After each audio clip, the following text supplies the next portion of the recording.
नमस्कार, आप देख रहे हैं कशिश न्यूज।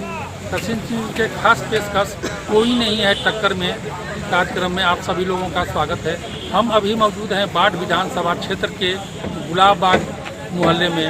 यहाँ पे हमारे साथ मौजूद हैं बाढ़ के खद्दावर और निर्दलीय प्रत्याशी करमवीर सिंह उर्फ लल्लू मुखिया जी। तो हम इनसे जानना चाहेंगे कि ये इस बार चुनाव मैदान में है और चुनाव जो है वो अपने आधी जवानी पे आ चुका है, पूरे रंग में आ चुका है। मात्र 15 दिन बाद जो है वो चुनाव होना है और चुनाव को लेकर के यहाँ के लोग, यहाँ के जनता और यहाँ के नेता क्या चाहते हैं, इसी को लेकर के हम लल्लू मुखिया के पास आए हुए हैं और अब इनसे जानना चाहेंगे। हाँ बताइए मुखिया जी कि इस बार विधानसभा चुनाव में आप क्या देख रहे हैं? देखिए, यहाँ बाढ़ विधानसभा के सभी मतदाता, सभी बुजुर्ग, सभी नौजवान, सभी माता बहन लोकल के साथ हैं और लोकल के साथ साथ इस बाढ़ की धरती पे जन्म लिए, इस बाढ़ की धरती पर कर्म भूमि रहा, इस बाढ़ की धरती पर इनके बीच हम पलाए पुसाए जवान हुए। इसलिए सभी लोग, सर्वो समाज के लोग अपना बेटा के साथ, अपना भतीजा के साथ, अपना भाई के साथ सभी लोग खड़ा है।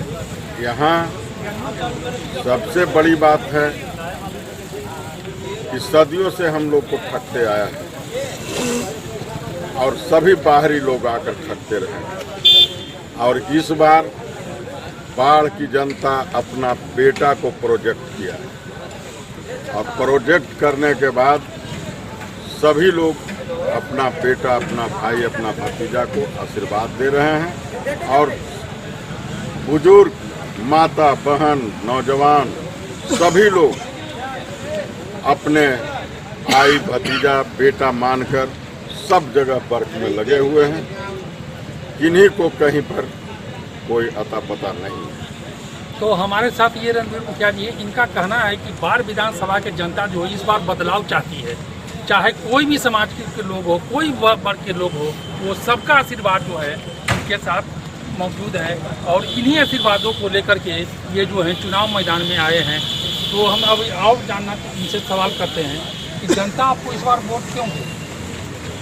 जनता हमको वोट देगी, उनका बाढ़ विधानसभा का हम बेटा है, भाई है, किन्हीं का भतीजा है। इसलिए सभी लोग संकल्प लेकर खड़ा है कि इस बार बाहरी को और सभी दूसरे लोग को भगाना है और अपना बेटा, अपना भाई के साथ देकर बाढ़ विधानसभा का गौरव और स्वाभिमान को बढ़ाना है। लल्लू मुखिया जिंदाबाद, जिंदाबाद, जिंदाबाद। विधायक कैसा हो? लल्लू मुखिया जैसा हो। विधायक कैसा हो? लल्लू मुखिया जैसा हो। विधायक कैसा हो? लल्लू मुखिया जैसा हो।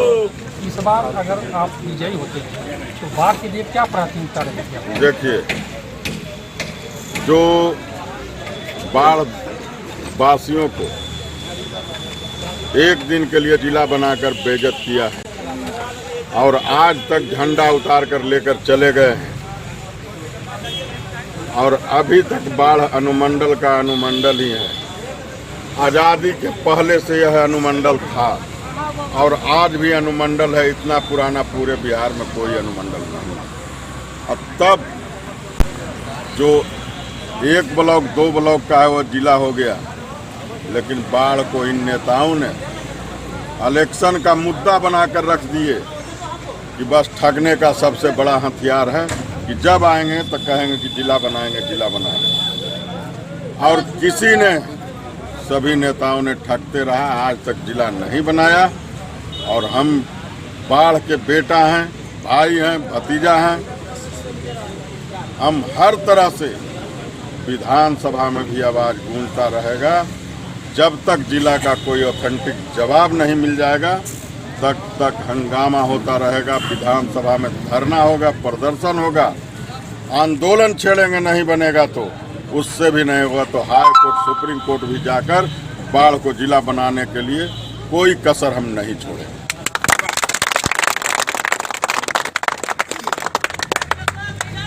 तो ये हमारे साथ कर्मवीर जी है, इनका कहना है कि अगर हम इस बार जीतते हैं तो बाढ़ का सबसे जो अहम मुद्दा है जिला बनाने का, उसको लेकर के हम आंदोलन करेंगे और विधानसभा में उसके लिए हम धरना प्रदर्शन भी करेंगे कि किसी तरह जो है बाढ़ को जिला बनाया जाए। और यहाँ जितने भी नेता अब तक हुए हैं सबों ने बाढ़ को छलने का काम किया है। कोई भी लोग जो है इसके उत्थान के लिए, इसको विकास के लिए कोई कार्य नहीं किया है। इसी को लेकर के, इसी मुद्दा को लेकर ये चुनाव मैदान में है और जनता का भी इन्हें भरपूर समर्थन मिल रहा है। बाढ़ से कशिश के लिए अजय। राजेश्वर चौहान जी, कशिश न्यूज़ में आपका स्वागत है।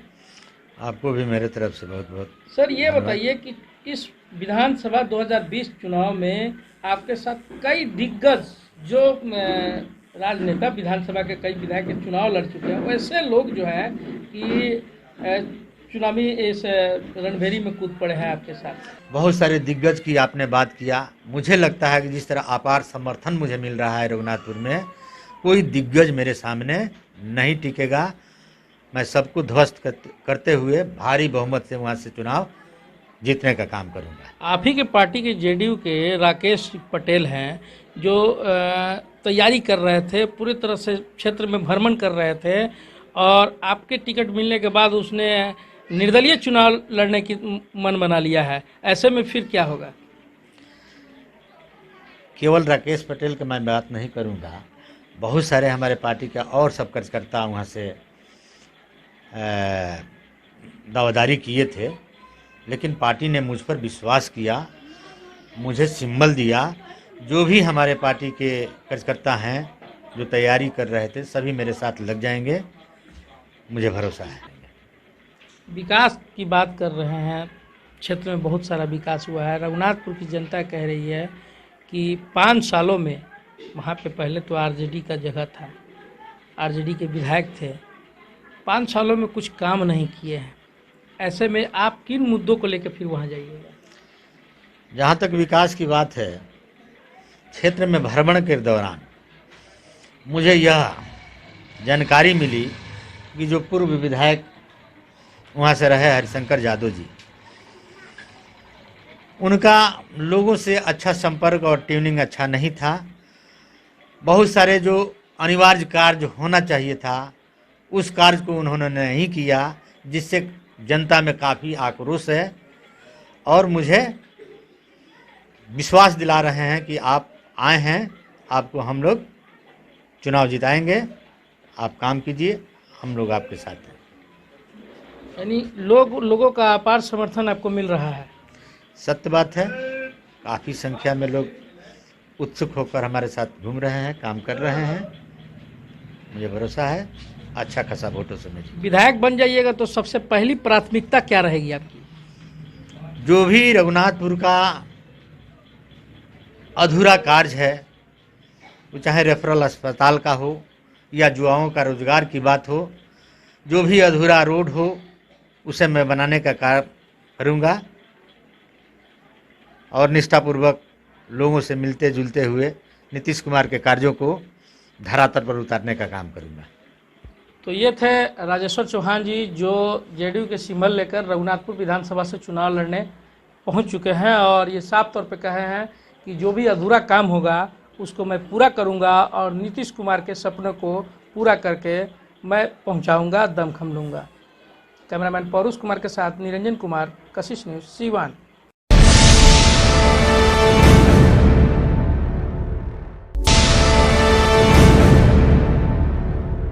नामांकन खत्म होने के बाद अब प्रत्याशी डोर टू डोर कैंपेन में लगे हुए हैं। ऐसे ही एक प्रत्याशी आज हमारे साथ है, बीएसपी के उम्मीदवार विनोद यादव जी। विनोद यादव जो है वो अपने क्षेत्र में घूम रहे हैं और डोर टू डोर कैंपेन कर रहे हैं। विनोद जी, किस तरीके का आपको इस बार रुझान दिख रहा है?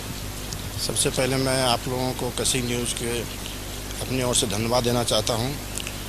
और हम डोर टू डोर घूम रहे हैं, जनता में काफ़ी रुझान है मेरे प्रति, क्योंकि हमने 4 बार इलेक्शन लड़े, लोगों को सहानुभूति वोट है मेरे साथ और हमारे साथ सभी वर्ग के लोग मेरे साथ है। हम बहुजन समाज पार्टी से, बसपा से हम चुनाव लड़ रहे हैं, जिसमें इस गठबंधन में उपेंद्र कुशवाहा जी हैं, कलसपा और ओबीसी साहब हैं। तो ये गठबंधन हमारी बहुत मजबूत है और जनता हमें चाह रहा है। इस गठबंधन आपने कहा कि ओवैसी जी हैं, मायावती जी का साथ है, कुशवाहा जी का, तो इसका कुछ असर आपको क्षेत्र में दिख रहा है? हालांकि गठबंधन तो बिल्कुल अभी नया है, लेकिन आपको दिख रहा है कि पब्लिक उस तरीके से आपको कबूल कर रही है, उस तरीके का आपको मिल रहा है सपोर्ट? क्या काफ़ी मजबूती से इस गठबंधन को लोग सपोर्ट कर रहा है। इस गठबंधन से बहुत लोगों को मदद मिल रहा है कि नहीं, बहुत अच्छा मजबूत गठबंधन है, इसका केडर वोट है और दलित, मुस्लिम, अगड़ी पिछड़ी सब लोग इस गठबंधन में साथ में हैं। इस बार विनोद जी, इस बार आप चुनाव प्रचार कर रहे हैं, तो किन मुद्दों के साथ आप कर रहे हैं कि अगर आपको जनता ने मौका दिया तो आपके लिए आपका प्लान क्या है? अपने क्षेत्र की जनता के लिए किस तरीके का आप विकास करेंगे? मेरा काम है कि इस क्षेत्र में विकास का सिंचाई का साधन सबसे पहला चीज़ है। सिंचाई, किसानों के लिए सिंचाई साधन है। इस इलाका में एक भी बढ़िया कोई कॉलेज नहीं है, शिक्षा का बहुत बड़ा सबसे बड़ा प्रॉब्लम है, जो आज तक किसी नेता नहीं किया है। वो हम वादा करके जाएंगे कि इस इलाका में बढ़िया कॉलेज हो। मेरे विधानसभा में 2-3 वो बढ़िया कॉलेज हो, जो कि कॉलेज इस विधानसभा में नग्न बराबर है। लोगों को बाहर जाना पड़ता है पढ़ने उड़ने के लिए, इसलिए यहाँ के नौजवानों को प्रयास रहेगा कि हम रोज़गार देने के लिए सरकार की तरफ से जो भी होगा उसको हम लोग अथक मदद करेंगे। स्वास्थ्य के बारे में जो है, एक भी बढ़िया स्वास्थ्य केंद्र नहीं है, जो दवा के बिना लोग आदमी मर जाता है, वो व्यवस्था हम करेंगे। और जो नक्सल प्रभावित क्षेत्र है इस इलाका, हम अथक प्रयास करके, हम 20 वर्षों से बहुत मेहनत करके लोगों को मुख्यधारा में लाएं और लोगों को अच्छे राह पर चलने की सिखाएं। और मेरे साथ वही सहानुभूति वोट इन लोगों के कि क्षेत्र में हम विकास करेंगे, नौजवानों को रोजगार देंगे, शिक्षा, स्वास्थ्य, पानी, सिंचाई और खाद बीज किसानों को उपलब्ध कराएंगे। ये थे विनोद यादव स्वास्थ्य, शिक्षा के और सिंचाई को अपना मुख्य चुनावी मुद्दा मानते हैं, और देखते हैं कि इनके इस चुनावी मुद्दे का क्या इनको फ़ायदा हो पाता है इस चुनाव में। जम्मू से कैमरामैन ऋषभ के साथ मनीष आनंद। हमारे साथ मौजूद हैं श्वेता सिंह जी। श्वेता सिंह जी जो भाजपा प्रदेश समिति में भी थी, लेकिन अब इन्होंने लोजपा का दामन थाम लिया है और लोजपा की टिकट से वो इस बार संदेश विधानसभा में ताल ठोक रही हैं। पंचायत की मुखिया भी रही हैं, तो पंचायत का जो रोल मॉडल रहा है, जिस तरह से इन्होंने कहा, और जो बातें हैं कि जो विकास इन्होंने पंचायत स्तर पर किया है, अब चाहती हैं कि वो पूर्णतः विकास संदेश विधानसभा क्षेत्र में हो। क्या कहेंगे चुनाव के बारे में? अब लोजपा से मैदान में है आप। जी, किसी न किसी पार्टी से तो आना ही था। इस तरह मैं काम करते पिछले 5-6 सालों से या 10 सालों से समझिए। अभी तो मैं यहाँ पे मुखिया के पद पे हूँ, जब तक चुनाव जीत जाती हूँ तब तक हूँ, और मैंने बहुत विकास भी किया इस क्षेत्र का, अपने गांव का। लेकिन इस क्षेत्र की यह दशा है कि पिछले 15 सालों से समझ लीजिए कि विकास की एक लकीर नहीं खींची गई है। और सिर्फ क्या कारण था बीच में, मतलब कि बीजेपी को, ये पिछले 15 सालों से बीजेपी की सीट रही थी, लेकिन इस बार ऐसा क्या करामात हो गया कि ये जेडीयू को मिल गई। तो जहाँ जेडीयू वहाँ लोजपा। क्या लगता है कि संदेश विधानसभा में इस बार चुनावी मुद्दा क्या होगा यहाँ की जनता के लिए, और क्या चुनावी मुद्दा बनेगा? मुद्दा यही बनेगा कि महिलाओं की सुरक्षा और महिला के साथ जो अत्याचार हुए हैं उसको एक बार जोर से सब कोई समझ में सबको आ गया इस बात में कि दोनों भाई जो हैं, एक भावा और भाई, ये क्या लड़ाई हुई। एक जेडीयू से मिला है जिनको, वो उनके भैंसुर हैं, और वो महिला जो है क्योंकि उनके पति को टिकट नहीं मिला तो वो खड़ी हो गई। तो इस तरह से महिलाओं के अत्याचार पे भी लोग टिकट दे रही है। आरजेडी अगर दे रही है तो उसको सोचना होगा। इस क्षेत्र में शांति कायम रखना, भय का माहौल को ख़त्म करना है, और ये लोग हमारे क्षेत्र के भी नहीं है। इसलिए एक बार मैं यहाँ की जनता को बोलूँगी कि vocal for local, Bihar first, Bihari first. क्या लगता है संदेश की जनता इस बार आपके माध्यम से पटना अपना संदेशा भिजवाएगी? एकदम भिजवाएगी। मैं इसीलिए तो हूँ कि मैंने देखा कि यहाँ पे कोई विधानसभा में एक सवाल पूछने वाला नहीं, बोलने वाला नहीं है। अगर मैं जाती हूँ तो मैं अच्छे से अपनी जनता के दुख दर्दों को वहाँ बताऊंगी, वहाँ विकास का एक लकीर खींचूंगी इस क्षेत्र में। किसी संकट में मेरी जनता है या मेरे संबंधी हैं, संदेश विधानसभा मेरे लिए जनता नहीं है, मैं इस क्षेत्र की बहू हूँ और मैं अपनी हूँ, तो एक अलग सा लगाव महसूस करती हूँ। तो इस कोरोना महामारी में जब मैंने देखा कि लोग भूख से तड़प रहे हैं, प्रवासी लोग जा रहे हैं, पैदल जा रहे हैं, तो एक अलग सी एक भावना जगी कि अगर मैं नहीं इस समय इन लोग को मदद करूँगी तो कोई नेता तो नहीं मुझे दिख रहा था, कि कोई दिखता तो मैं शायद नहीं कर पाती, इसलिए मुझे आगे बढ़ना पड़ा। इस बार लोजपा की टिकट से वो चुनाव लड़ रही हैं और संदेश की जो जनता है उनका पूरा साथ उन्हें इस बार चुनाव में मिलेगा। और इस बार संदेश की जनता जो है उन्हें जिताकर पटना यानी कि विधानसभा भेजने का काम करेगी। अपने सहयोगी सुनील व चंदन के साथ कशिश न्यूज के लिए श्रीकांत।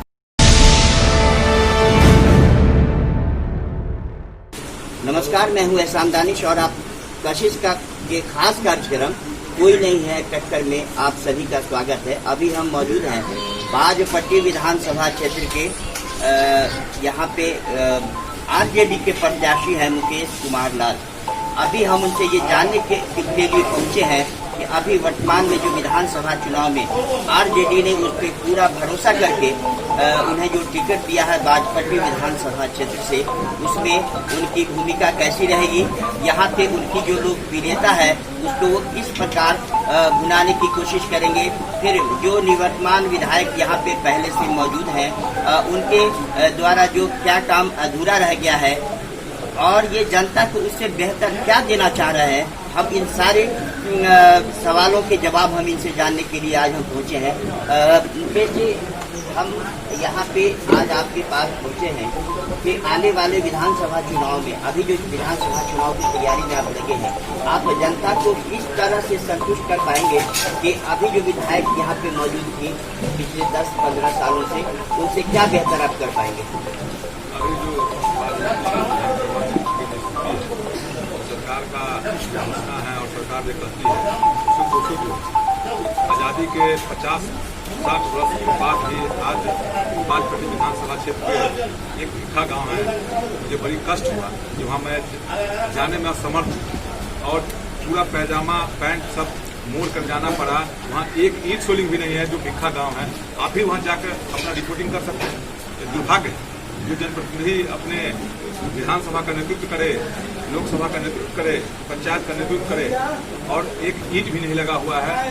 वहाँ की आबादी करीब 2000 है, वोटर 1200 वोटर है, लेकिन वहाँ खंजा भी नहीं उसका सुदूर इलाका है।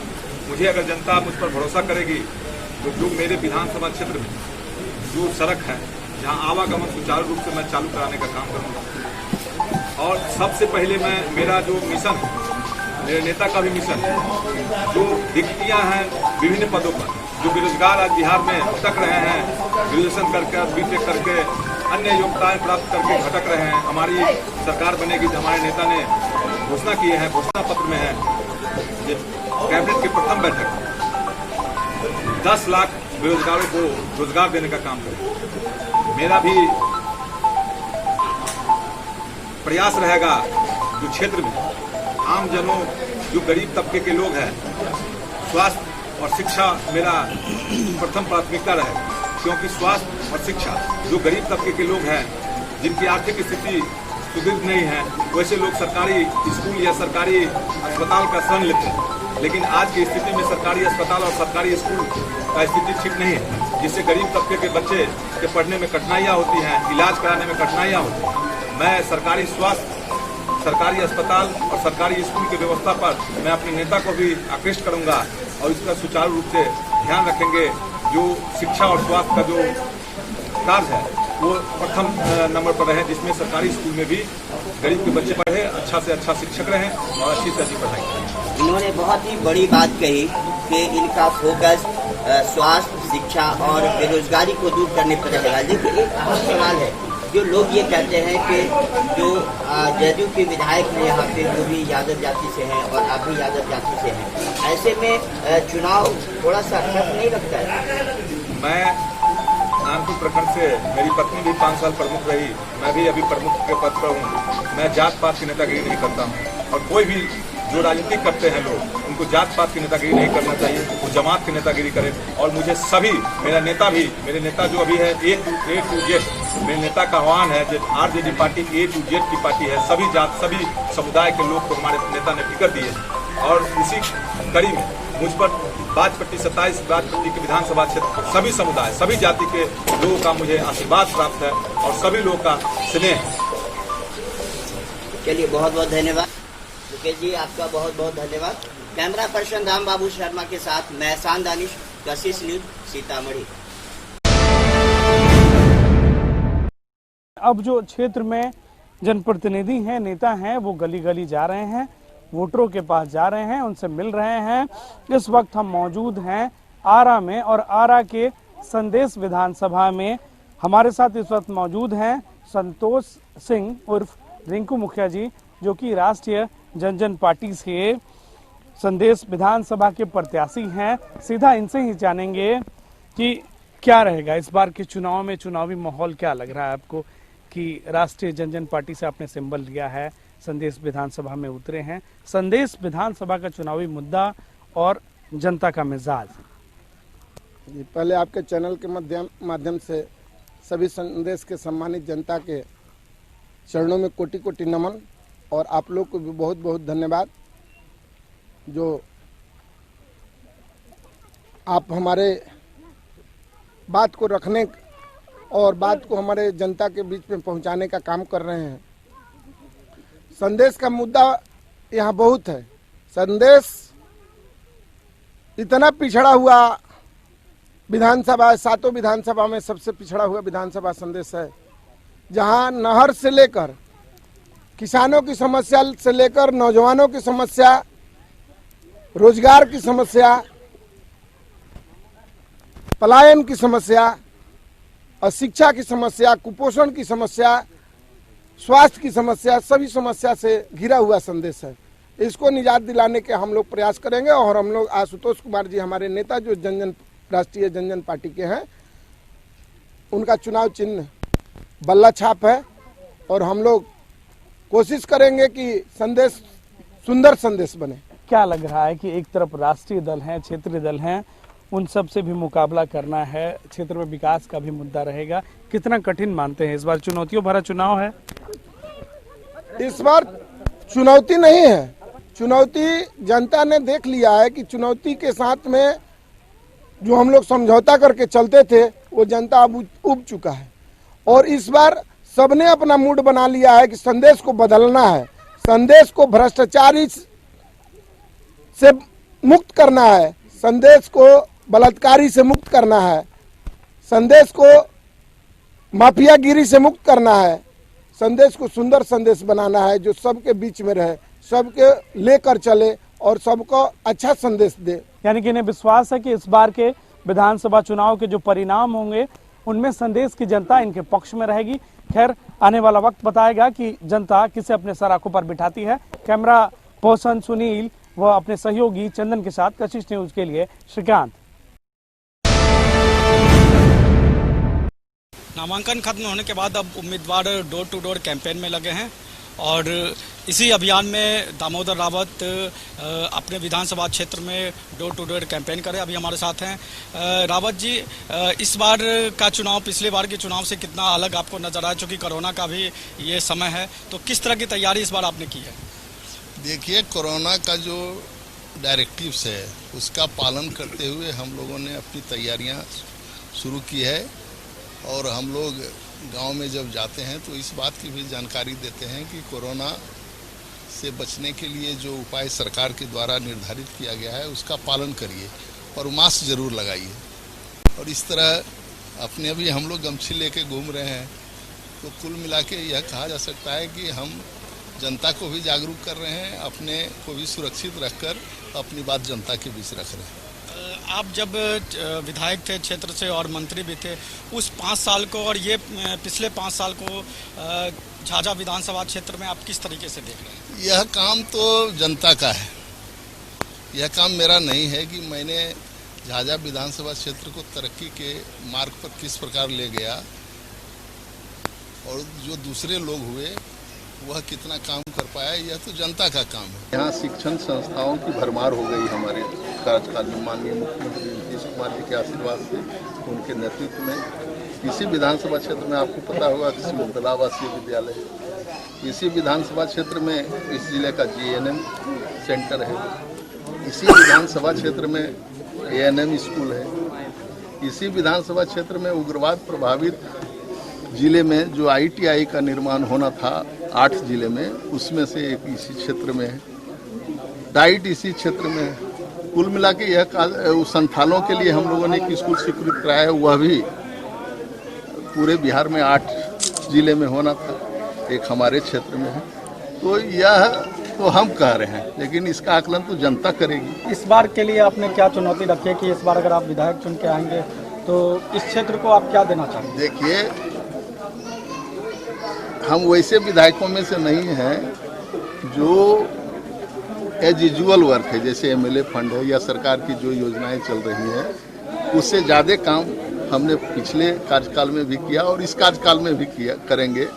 इसलिए हम आपसे कहना चाहते हैं कि जो माननीय मुख्यमंत्री जी के नेतृत्व में 7 निश्चय 2 या फिर सिंचाई के लिए व्यवस्था होगी, उन सारे कार्यों के अलावे भी झाझा में और चीज़ करने की ज़रूरत है, जिसको हम लोग करें। ये थे दामोदर रावत जी, जो अपने विधानसभा क्षेत्र में जनसंपर्क अभियान चला रहे हैं, डोर टू डोर कैंपेन कर रहे हैं। कैमरामैन ऋषभ के साथ आनंद। दामोदर रावत जिंदाबाद।